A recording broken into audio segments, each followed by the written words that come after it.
No último dia 15 de maio, a imprensa mundial noticiou a morte de B.B. King. Músicos e apaixonados pelo blues de todos os cantos do planeta lamentam a despedida e reverenciam o talento de B.B. Sua guitarra inconfundível e a voz rouca reuniam um público eclético e também inspiraram artistas do pop e do rock. No programa de hoje vamos descobrir por que B.B. King é o eterno rei do blues. Este é o tema do Viva Voz de hoje, que está no ar pela rádio e pela TV Univale. Hoje quem me acompanha é o acadêmico de jornalismo Lucas Rosa. Boa tarde, Liz, e boa tarde para você de casa curtindo o Viva Voz aqui pela rádio e pela TV Univale. Lembrando que você pode e deve participar com a gente através do nosso e-mail, vivavozunivale@hotmail.com. Tem também o Facebook, facebook.com/vivavozunivale e o Twitter, o @vivavozunivale.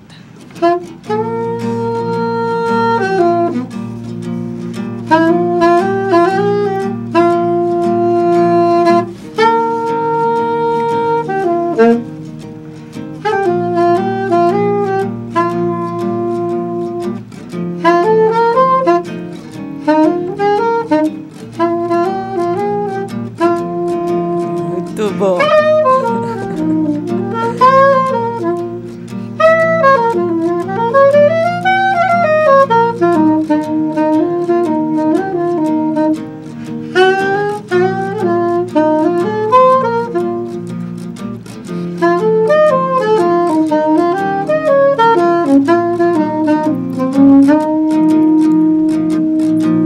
Isso aí, gente, para falar sobre B.B. King, nós convidamos o professor Eduardo Hector Ferraro, que é docente do curso de música. Obrigada pela presença. Já começamos em grande estilo, hein? Beleza, obrigado.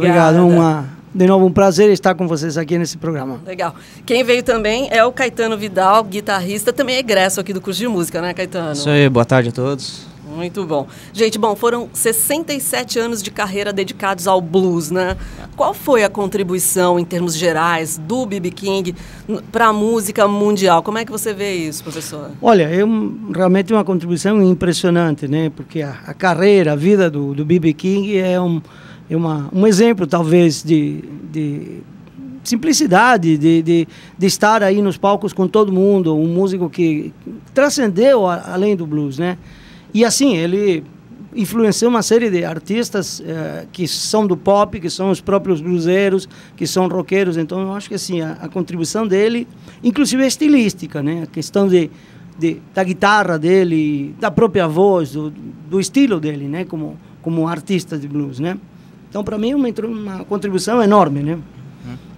Quero complementar agora, vamos passar já para o Caetano, então. Qual é o impacto, no seu ponto de vista como músico, qual é o impacto da morte do B.B. King aqui no cenário musical? O impacto não poderia ser mais blues, né? Verdade. Tristeza Verdade. total. Eu acho que isso que é o blues, né? O blues que também quer dizer tristeza. O impacto é grande, né? Porque ele era uma das grandes referências que ainda nós tínhamos vivos aqui. Ele estava fazendo shows até o ano passado, né? São quantos anos de carreira? 60? Mais de 60 anos. 67 anos, né? 67 anos de carreira. E até ano passado, e sempre com a mesma energia, com a mesma mensagem. Ele era o rei, né? Ele carregava a bandeira do blues aonde ele ia de maneira única. Interessante que nós estamos aqui falando dele, você falou que o impacto é blues, mas ao mesmo tempo parece que não, que a gente está aqui meio que comemorando, celebrando a vida dele, Perfeito, né? Então, o que dizer um pouquinho, não sei se o professor Hector tem um pouco de informação sobre esse perfil dessa figura do B.B. King. A história é mais do que interessante, porque, enfim, aparecem alguns episódios muito, muito interessantes, né?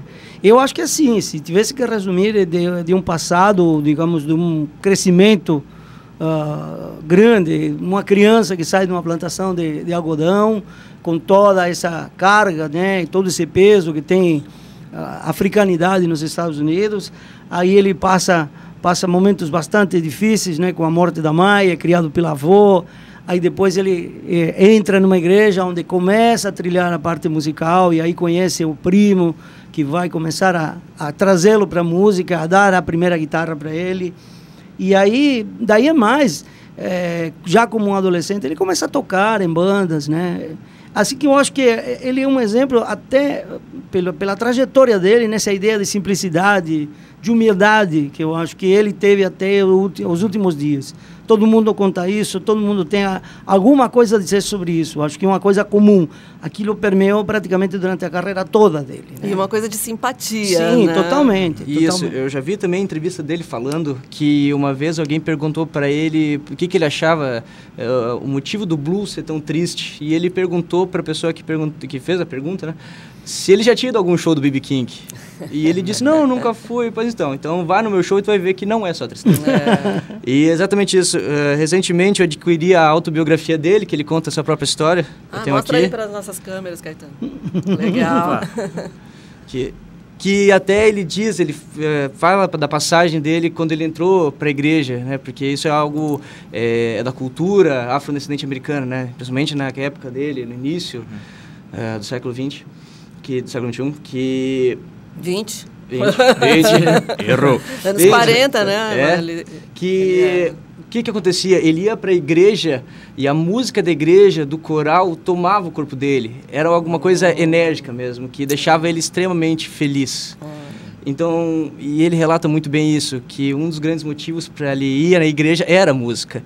E era isso que ele queria transmitir desde o início, e isso ele falando como criança. Ele começa a se tornar compositor, né, através disso, né? Perfeito. E a gente vê essa energia, essa alegria que ele menciona quando criança até a sua morte. E tem, só complementando aqui, tem um pouco também dessa música gospel americana que ele teve contato na música dele, além do blues, depois do rock também, e ele foi um músico diverso, né, que, mesmo sendo o rei do blues, ele transitou por outros gêneros também, né? Totalmente. É muito seguro dizer que a origem dele veio tanto do gospel quanto do blues, não é? Exatamente isso, porque se ele presenciava nas plantações de algodão os cantos de blues, exato. Ele presenciava também na igreja o gospel. Sim. Então, se não fosse o gospel, provavelmente não teria o B.B. King que nós tivemos, e vice-versa, se não fosse blues. Eu vou até pedir para vocês complementarem, para o pessoal entender qual é a ideologia do blues e como surgiu esse gênero. Olha, o gênero surge através dos work songs, né, das plantações, os cantos de trabalho, né, que era executado e cantado assim na medida que se trabalhava por afrodescendentes, afro-americanos, né, e realmente assim é interessante pensar que o que tem de construção tanto de escalas, inclusive hoje em dia usamos bastante, né? Uma escala que nós chamamos de escala de blues, né? Que é uma escala de 6 sons, em realidade, né? Ou seja, é uma escala que naturalmente apareceria com 5, nós acrescentamos um som a mais, né? E é um tipo de canto que já oferece essa escala, e a partir disso, enfim, depois com a entrada do violão, que era uma coisa que estávamos até conversando com o Caetano, se começa a configurar o primeiro blues, que é o blues tradicional daquela região do sul, do Mississippi, né? E que junta justamente essa questão do canto, a harmonia feita pelo violão, e justamente consagra, pouco depois, algumas formas musicais. As formas seriam os espaços musicais onde a gente desenvolve a música, né? A quantidade de compassos onde a gente desenvolve a música, e que transformam o blues em uma forma mesmo, né? De tocar, né? Uma forma musical, além do que ele estabelece como gênero, né?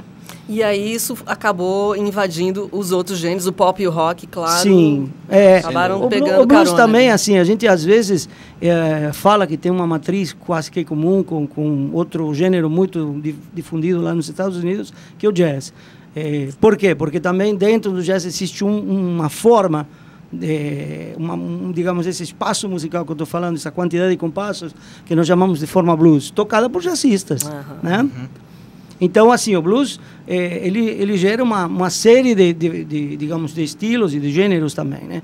Indubitavelmente, depois influenciou o rock, e depois nós vamos também ver no que se chama pop music também, o blues aí meio... O blues é um dos gêneros folclóricos dos Estados Unidos, né? O blues junto com a folk music, né? Que é a música folclórica, o country e o jazz são todos partes da origem, né? Fazem parte da história americana.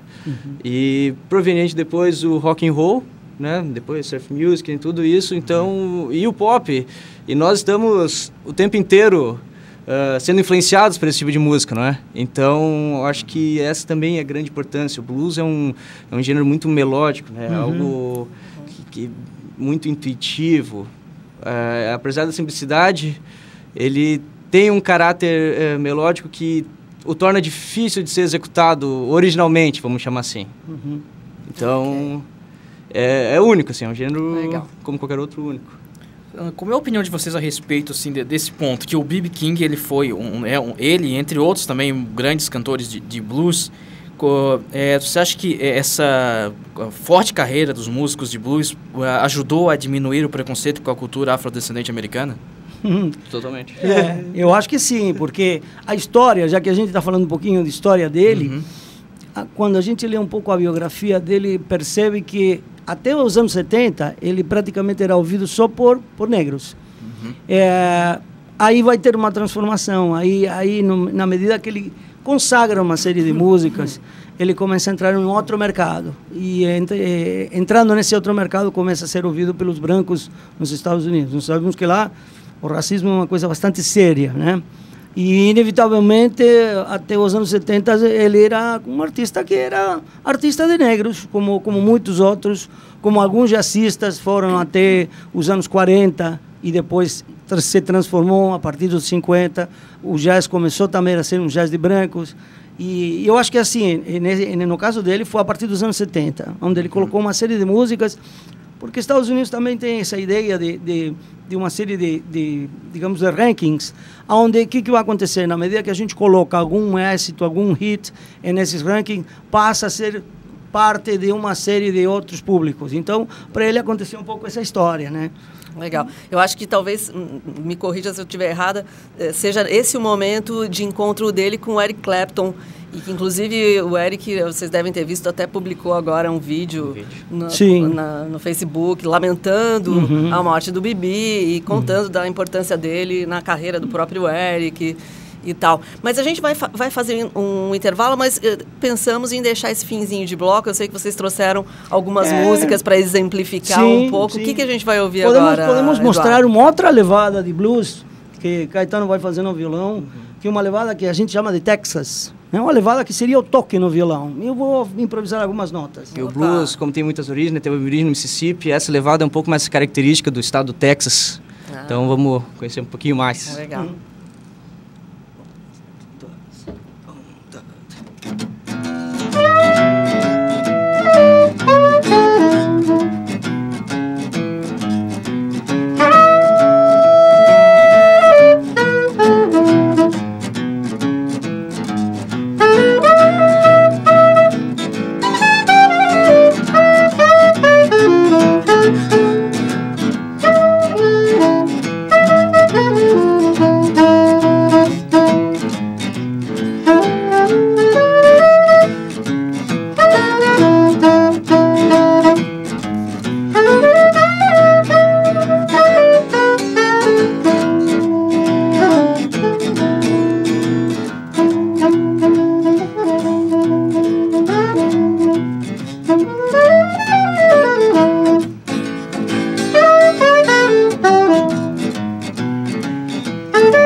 Olha só, esse programa está bem diferente, merece palmas aqui. Mas, enfim, bacana. Então, isso é uma música do Bibi? É isso? Não, é um estilo do Texas, isso. Isso é mais uma das maneiras do blues. A gente pensou essa ideia de mostrar um pouquinho as variações, né? Legal. Bacana. Vamos para o intervalinho. O tema aqui do programa hoje é blues. Estamos falando de B.B. King. Depois do intervalo a gente volta. I got the key to the highway, being bound to go. I'm gonna leave here running, 'cause walk is most too slow. I'm going back to the border, Well, I'm better know. You know you have done nothing. Drove a good man away from home. When the moon peaks of the mountain, I'll be on my way. I'm gonna roam this old highway until the break of day.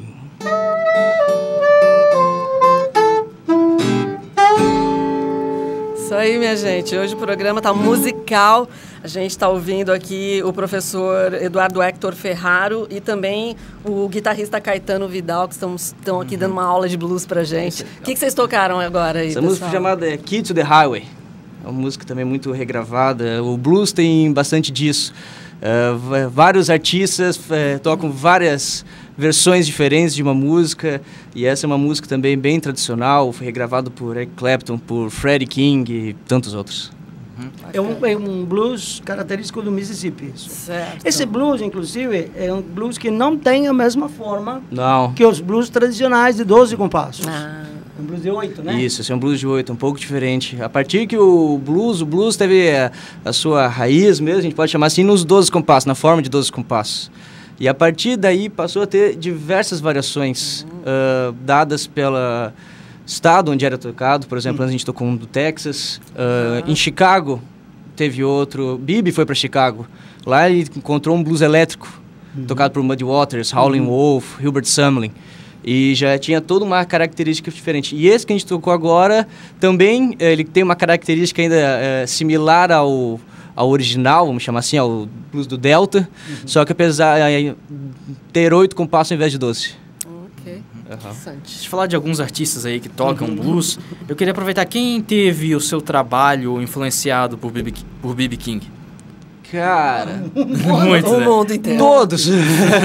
Eu acho que dos bluseiros modernos, quase todos. Todos, eu acho que, Quase todos. independente do estilo. Blues, lógico, que é muito mais forte de todo mundo. Então vou tentar facilitar um pouco. Aqui no Brasil, tem algum artista que dá pra gente perceber a influência do B.B. King? Ah, sem dúvida. Temos o Celso Blues Boy, perfeito, acho que não tem como Sim. pensar em Um Brasil. dos B.B. bluseiros King. mais antigos do Brasil. Simplesmente o apelido do Celso se dá ao B.B. King, né? Que era Blues Boy King, e o Celso virou Celso Blues Boy. Perfeito. Ele até teve Seguidor. aquele caso, né? Que ele se tocaram juntos. Né? Teve o show aqui do B.B. King aqui no Brasil, que o Celso subiu ao palco, fez uma canja, tocou com a guitarra famosa do B.B. King, a Lucille, né? Lucille. Uma grande honra. E posteriormente até gravou uma música também com o B.B. King, chamada Mississippi, né? Que é uma música que conta da história de Robert Johnson, uma das maiores lendas do blues. Um artista que influencia muito, né? Até o próprio B.B. King, ele falou que Robert Johnson é uma das grandes inspirações dele, né? Junto do T-Bone Walker, né? Ele é aquele que fez o acordo com o diabo. Explica essa história para quem Esse mesmo. conhece. Sim. Então, Robert Johnson, ele era um bluseiro que, pelos registros, não tem muitos registros dele. Já começa por aí, não tem muitos registros dele. Esse ano até foi encontrado uma terceira foto dele. Até então só existia 2 fotos dele. Então, esse ano está sendo bem conturbado. E o Robert Johnson, ele era um bluseiro, só que ele não tinha grande destaque. Ele não tinha a popularidade nem a genialidade que hoje ele é conhecido. E teve uma época que ele sumiu da cidade dele, e quando ele voltou sendo o melhor. Já vamos botar assim de cara. Voltou sendo um monstro, né? No violão blues, depois né? do pacto, né? Depois do que diz o pacto. E essa teoria é muito fundamentada pelas músicas que ele lançou. Ele não lançou muitas músicas. Ele fez 4 gravações na vida dele. E várias músicas ele cita Encruzilhadas e O Demônio e Acordos. E tem a história, né, do Mississippi ter lá a coisa dos voodoos Sim, e sim, tudo sim. mais. Digamos, essa cultura afro que tem lá, logicamente, que tem algum envolvimento disso, né? Essa região Agora, do sul dos Estados Unidos. Tem uma coisa interessante, né? Que o que dizia o B.B. King era que assim a grande influência guitarrística dele era o T-Bone Walker, né? Isso. Aí sim, em questões instrumentais, né? no jeito de tocar, porque justamente T-Bone Walker foi quem trouxe essa história da guitarra, né? E que começou a trabalhar esse outro lado do blues guitarrístico, né? Isso, porque apesar do B.B. King ele ser um dos pioneiros e ícones do blues, ele também não foi os primeiros. Vamos botar assim. Então, o T-Bone Walker, ele foi, sim, um dos pioneiros da guitarra elétrica. E uma das grandes referências do B.B. King. Claro. E a gente pode até citar, além do T-Bone Walker, outros dois bluseiros também, Lonnie Johnson, que ele foi referência para o B.B. devido a uma característica mais sutil, mais doce, mais melódica, enquanto que outra referência foi um bluseiro chamado Blind Lemon Jefferson, que em contrapartida ao Lonnie Johnson, ele já tinha uma característica mais rasgada, mais agressiva do blues, do delta do blues. Então, a gente interessante que ele fundiu os dois, né? Ele fundiu os dois. Ele acabou fundindo os dois. Legal. Muito bem, eu quero fazer agora algo rápido aqui, mudar um pouquinho a proposta, mas de forma rápida. Se vocês agora tivessem a última oportunidade de ver ainda antes da sua morte o B.B. King, o que vocês diriam para ele? Uau. Quer começar? Que difícil, que difícil. Eu não sei o que diria. Talvez diria assim, se pudesse me passar um pouco dessa energia, dessa fonte de vida, de chegar, porque eu acho que assim, todos nós pensamos nessa questão de chegar ao fim da vida fazendo o que a gente gosta, que é isso aqui, né? É tocar, estar falando de música, enfim. E eu acho que assim, se eu tivesse que falar alguma coisa, eu pediria alguma receita, alguma mágica para ele me dizer como ele fez para chegar até essa idade tocando. Como a gente diz, às vezes se surpreende, né? Porque diz assim, um cara que fez 90 álbuns, ganhou 15 Grammys. Média de 300 shows por ano. Uma média assim, entre 250 e 300 shows por ano, que quer dizer assim, praticamente um show todo dia. Isso é uma loucura. Isso que eu pediria para ele, me passa a fórmula. E você, Caetano? Eu diria obrigado. Singelo, realmente. Eu agradeceria, porque se não fosse por ele, eu digo por mim, eu não estaria aqui hoje. Uau. Se hoje nós somos influenciados por ele, a única coisa que eu poderia dizer era obrigado. Já que a gente foi para a esfera pessoal, então qual é a relação de vocês com o blues, com o B.B., professor? Olha, eu assim... o que eu tenho com blues, por exemplo? Eu sou professor aqui da Univale em uma disciplina que se chama improvisação. Inclusive, o Caetano, quando ele estava fazendo o curso, foi aluno meu. Um dos ótimos alunos, né? E é muito interessante, sim, por isso que a gente tem esse diálogo também. Enfim, nós temos uma relação muito bacana. E a gente não tem como, por exemplo, não aprender hoje improvisação através, senão, do blues.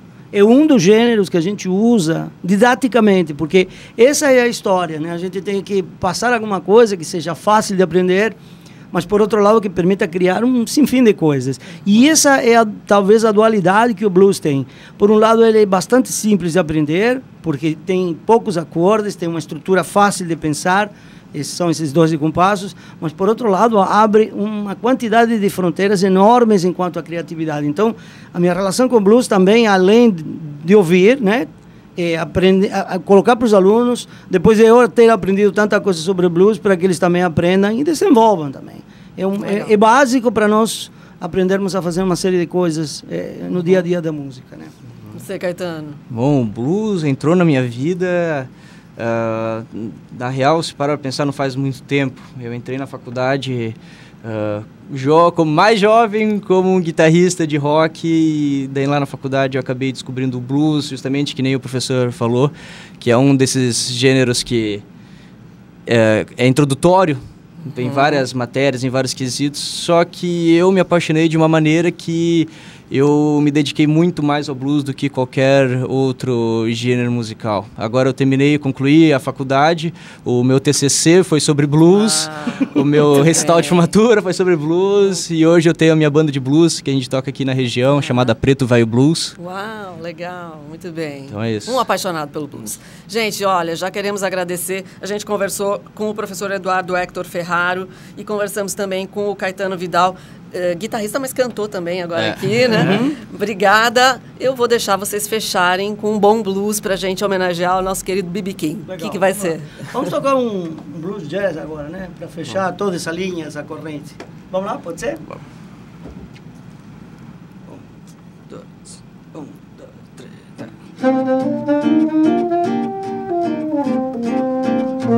4.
Valeu, obrigada. Obrigado também. Muito obrigado pela sua companhia. Esse foi mais um Viva Voz. Suas ideias em alto e bom som.